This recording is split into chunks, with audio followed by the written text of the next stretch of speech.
Bienvenue sur Malaika, merci de nous retrouver pour ce nouvel épisode.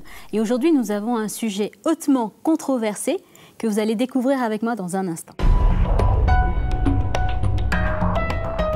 Donc voilà, j'espère que vous êtes confortablement installés pour pouvoir découvrir le thème du jour qui est mariage interraciaux. Alors aujourd'hui, on va parler de mariage entre races, bien sûr, entre communautés, mais aussi entre ethnies. En Afrique, on sait ce que cela représente. Et on va parler de tout cela, bien sûr, avec Mama Audrey, Mama Janine et Magali, n'est-ce pas?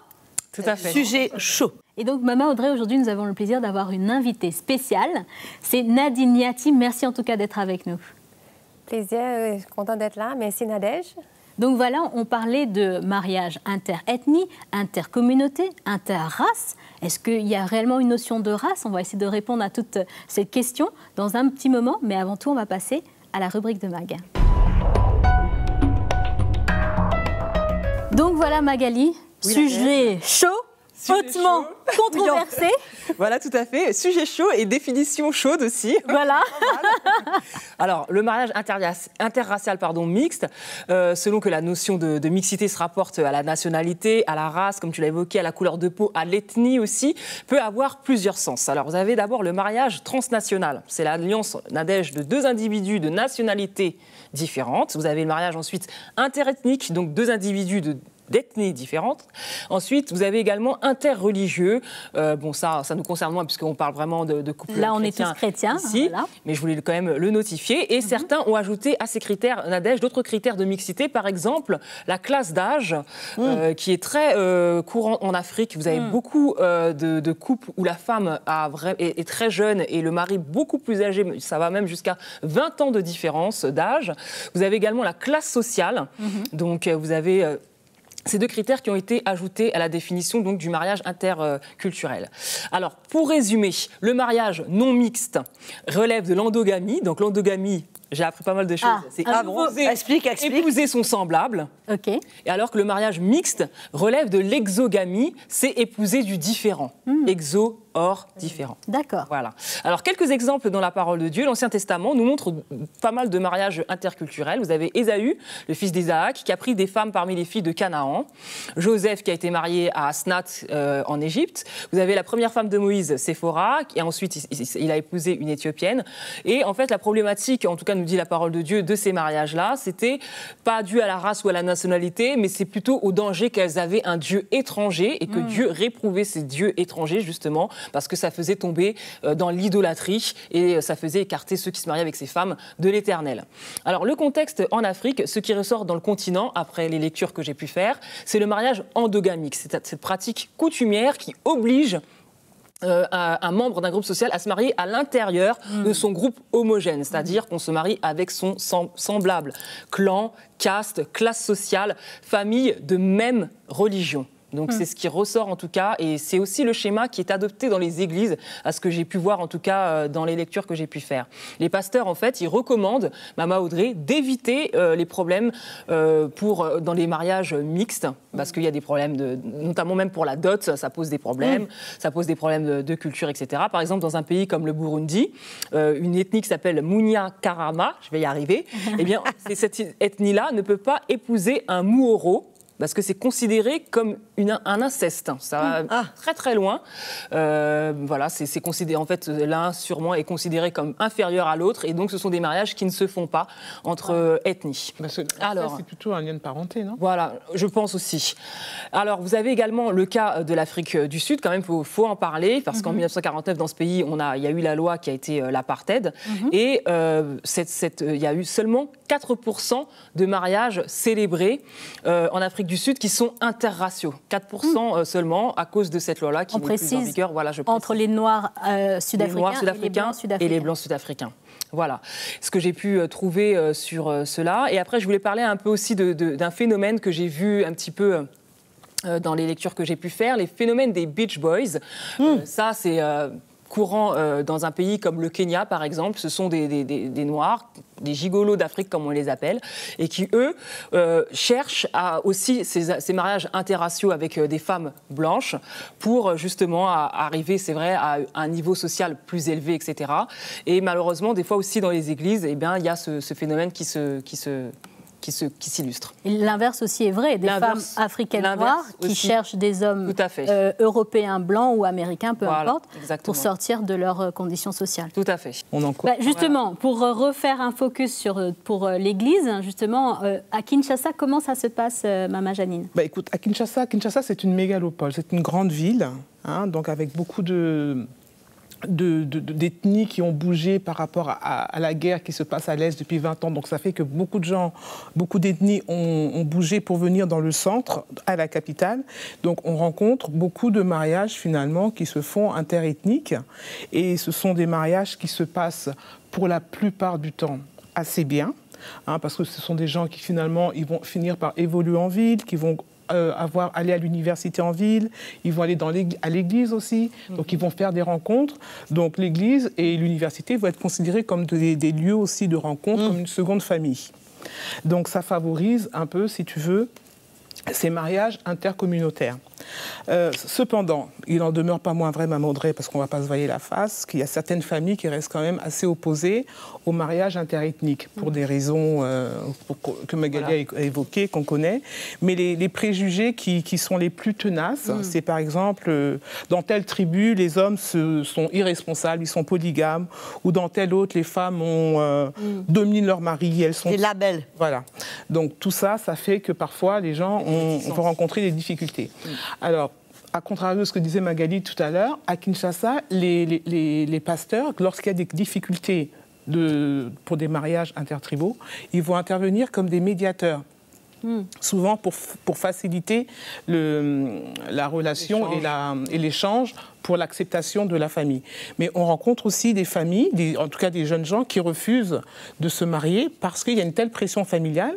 Et donc, ils préfèrent ne pas décevoir, parce que qu'est-ce qui se passe? Si jamais ils s'entêtent et ils font le choix de se marier, ils peuvent être sous le coup d'une malédiction. Et ça, c'est quelque chose qui est très, très craint en Afrique. La malédiction de la maman qui peut te maudire de stérilité, etc., au cas où tu maries tel homme. Donc voilà un peu le schéma. Pas brillant comme schéma. Hein. Mama Audrey, est-ce que ce mot qu'on a découvert avec Magali, l'exogamie, donc se marier inter-race, inter-ethnie, inter-communauté, est-ce que c'est un péché? Alors, définitivement pas. Ça ne peut pas être un péché. Le seul exo, quelque chose qui serait un péché, et pas un péché qui ne serait pas le plan de Dieu, définitivement, c'est d'épouser quelqu'un qui n'est pas chrétien, qui ne vit pas ce qu'on vit, qui ne connaît pas le Seigneur, qui a une vision complètement différente, puisque l'apôtre Paul est très clair, ne formez pas un attelage disparate. Il n'y a rien de commun entre les ténèbres et la lumière. Et la même chose qui se passe dans l'Ancien Testament se passerait où il risquerait de nous emmener à adorer autre chose, à servir le monde et à s'éloigner du Seigneur. Peut-être jamais, on n'arriverait jamais à adorer quelque chose d'autre, mais s'éloigner du Seigneur et se refroidir. Donc, de ce côté-là, à part de cela, non, il n'y a pas de péché, puisque quand Jésus est venu, il est venu briser toutes les barrières qui séparaient l'homme. Et l'homme, les barrières sont toutes là, que ce soit la société, que ce soit la culture, que ce soit l'éducation. Finalement, ce sont des choses qui viennent démarquer les uns des autres. C'est ça. Et Jésus est venu pour abolir toutes ces barrières. Donc ces barrières, aussi longtemps dans l'Église, ne devraient pas exister. Voilà. Entre des individus, et si quelqu'un aime quelqu'un d'autre et que ce n'est pas des motivations déguisées et comme on dit en anglais, des hidden agenda, avec des plans d'aller immigrer, de se servir de ça pour avoir une nationalité ou soit pour avoir un style de vie plus confortable, et même ça. Et même ça. À la limite, est-ce que c'est un péché de vouloir un style de vie plus confortable? Je ne sais pas. Mais le fait est que ce type de mariage, c'est vrai, ça génère une opposition et qui est très triste, puisque, par exemple, à l'île Maurice, nous savons que beaucoup de cas de suicide en résultent, puisque, par exemple, si un Indien veut épouser une fille de la communauté créole ou l'inverse, et ils savent que les parents vont s'opposer, on finit par entendre dire que les deux jeunes se sont suicidés. Nadine, en tout cas, voilà, nous voulons, pour nos téléspectateurs, remettre un petit peu dans le contexte. Est-ce que tu peux nous parler donc de ton époux, qui s'appelle Eugene Nyati, c'est ça? C'est ça. Qui est donc du Zimbabwe. Et attention, il t'écoute, hein. Et donc, il écoute, voilà. Et donc, justement, il y a eu différentes cultures, différentes couleurs de peau aussi. Est-ce que tu peux nous parler de votre parcours, comment ça s'est passé et est-ce que vous avez eu de l'opposition? Alors déjà, Nadège, et ce que je voudrais dire, en tant que chrétienne, convertie, chrétienne qui suit les voies du Seigneur, déjà, c'était quelque chose que... C'était une conviction dans mon cœur, que c'était clair pour moi, pour nous d'ailleurs. Et l'opposition, on n'en a jamais reçu, dans le sens au niveau des parents. Allons dire, je vais prendre ça à partir de là. On n'en a pas eu, jamais de ressenti de non, tu ne peux pas faire ça, tu ne peux pas l'épouser. Ou au contraire, ma mère était enchantée. Et donc, on n'a pas eu de problème. Au niveau des parents, ça s'est quand même bien passé. Okay. Et maintenant, pour dire au niveau de l'Église, en tant que chrétienne, et écoute, ça, certainement, ça peut faire des... Il y a des yeux qui sont très grands et il y a d'autres qui se réjouissaient. Et parce que par rapport à ce dont les yeux se sont très grands, c'est parce que justement, la couleur de peau, ça gênait. Et pour d'autres, ça voyait comment est-ce que cette fille-là allait servir le Seigneur, si elle est en Afrique avec son mari. Voilà. Juste, pardon, je ne te coupe pas, mais juste pour rappel, donc tu es originaire donc, de l'île Maurice et ton mari est du Zimbabwe. Et ça fait combien d'années de mariage? Donc ça fait un peu plus de 16 ans. 16 ans. Voilà. Donc il y a un historique, il y a eu des années déjà de vécu ensemble. 2 enfants, 2 fils. Voilà. De ce fait, un de 14 ans et 12 ans bientôt. Donc heureuse parce qu'on a...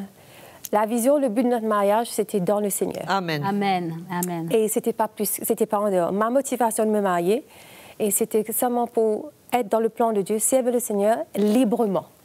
Et ce que je suis aujourd'hui. Je ne suis pas attachée, je ne suis pas prise à la maison, femme au foyer. Je ne suis pas tout ça. Je suis très libre. Je suis une femme libre de faire ce que je veux selon le Seigneur. Et qu'il y a un respect mutuel et qu'on partage le même sentiment, qui est le sentiment de Christ. Amen. Parce que notre mariage, au fait, c'est Jésus, la fondation de notre mariage. Et dedans, on se rappelle toujours. Donc, comme tous les couples, on a de différences. Bien sûr. On en discute, mais il n'a jamais élevé la voix vers moi. Moi, je l'ai élevé, mais il ne l'a pas fait. Malgré nos différences de couleur, de race, on n'a jamais eu de problème dans notre couple à ce niveau-là. D'accord. Et je dois dire que parce qu'on se retrouvait toujours au point que le but qu'on s'est marié, c'était pour faire une famille selon le Seigneur. La vision était toujours et est toujours. Vous savez, on rigole souvent parce qu'on a déménagé d'une maison récemment. On regardait les lettres qu'on s'écrivait et la vision n'a pas changé. Amen. La vision n'a pas changé. On rigole parce que c'est fou ce qu'on a écrit 17 ans de cela et c'est le même cœur. C'est le même cœur, la même motivation et on veut emmener nos enfants à voir la même chose dans toutes ces choses. Amen. De ce fait, pour moi, me dire si la différence, je ne vois pas la couleur de mon mari et mon mari ne voit pas ma couleur. Amen. Et c'est vrai que dans la société, ça peut voir, mais quand 2 devient 1 et que c'est du Seigneur, on voit une seule chose. Et pour nous, ça a été du bon côté. C'est quelque chose qui était magnifique, qu'on a vu la main du Seigneur dedans. Et que c'est vrai, on s'est posé des questions au début, comment ça allait marcher.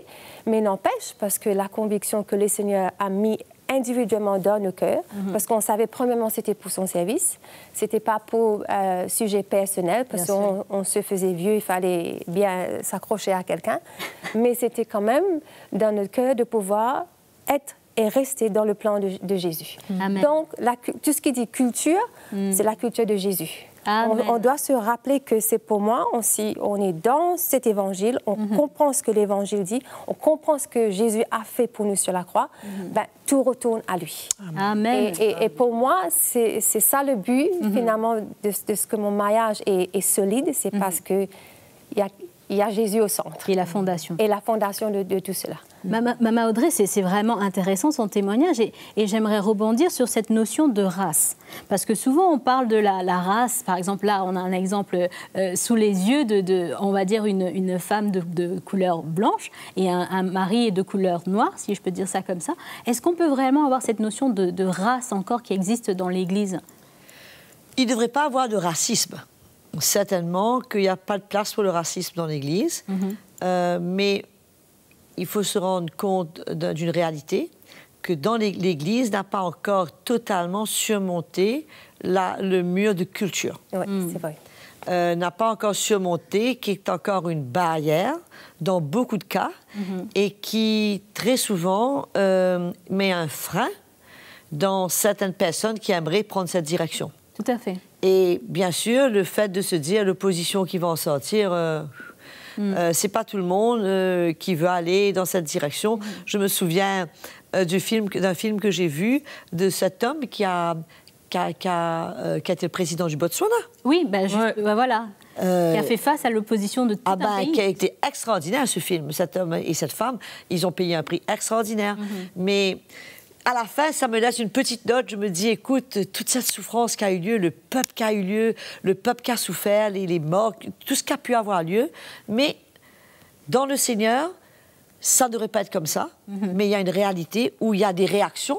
Puisque dans le Seigneur, ce n'est pas toutes les familles qui sont chrétiennes. Ben voilà, ça m'emmène à ma prochaine question. Si par exemple 2 personnes, disons Nadine et Eugene, pour prendre un exemple, ou un Hutu et une Tutsi, ils ressentent dans leur cœur, ils ont une conviction que c'est le plan de Dieu et qu'ils veulent se marier, est-ce que les représailles de la société ou de leur famille doivent primer sur le plan et la conviction qu'ils ont dans leur cœur? Ça dépend d'eux.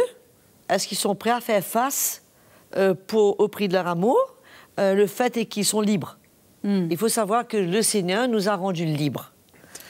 S'ils ont l'âge de la majorité, ils sont libres de leur choix, puisque les conséquences, peu importe les résultats, c'est eux qui vont les subir. Mais est-ce qu'ils sont prêts?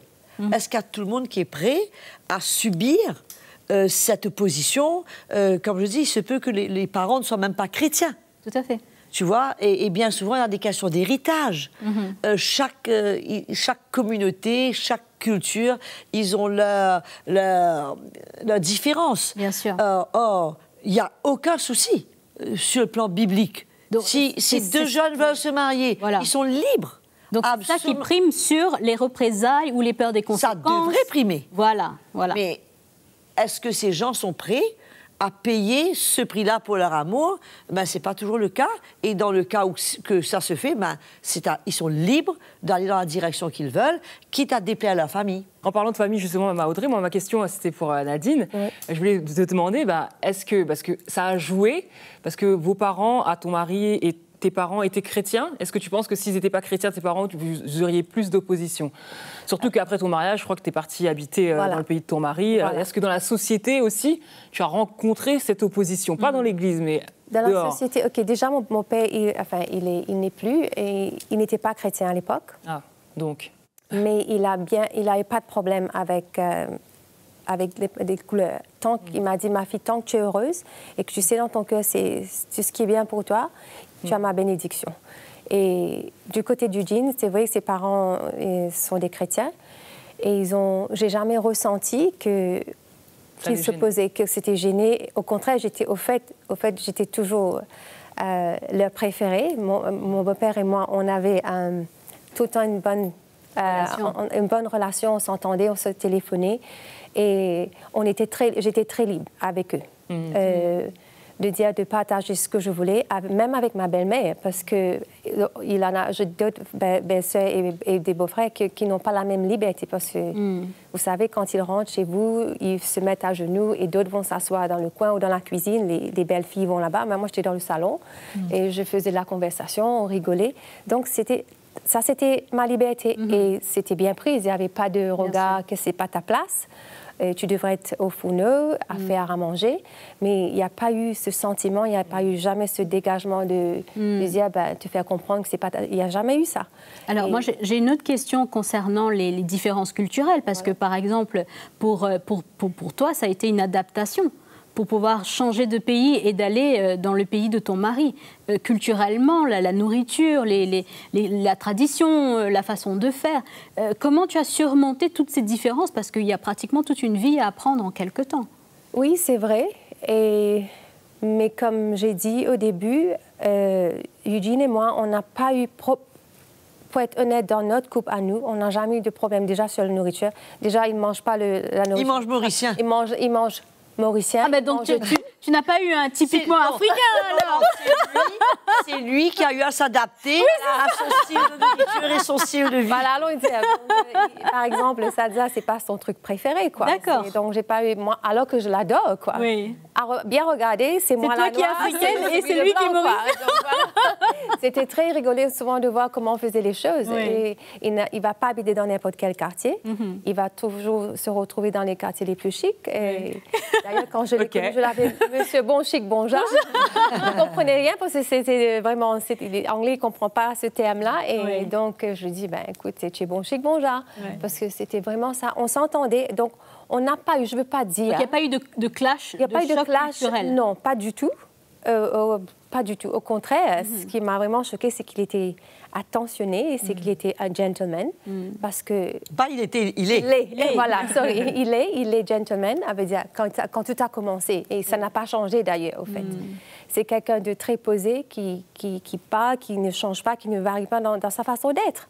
On sent beaucoup d'amour, excuse-moi Nadine, mais... Elle peut en parler des heures. Elle peut en parler des heures, mais malheureusement, je crois que Maman Janine veut rajouter quelque chose. Juste pour reprendre le cas de Nadine, je pense que ce qui a été vraiment facilitateur, c'est la famille. La famille qui était pas du tout opposée à ce mariage, d'après ce que j'entends.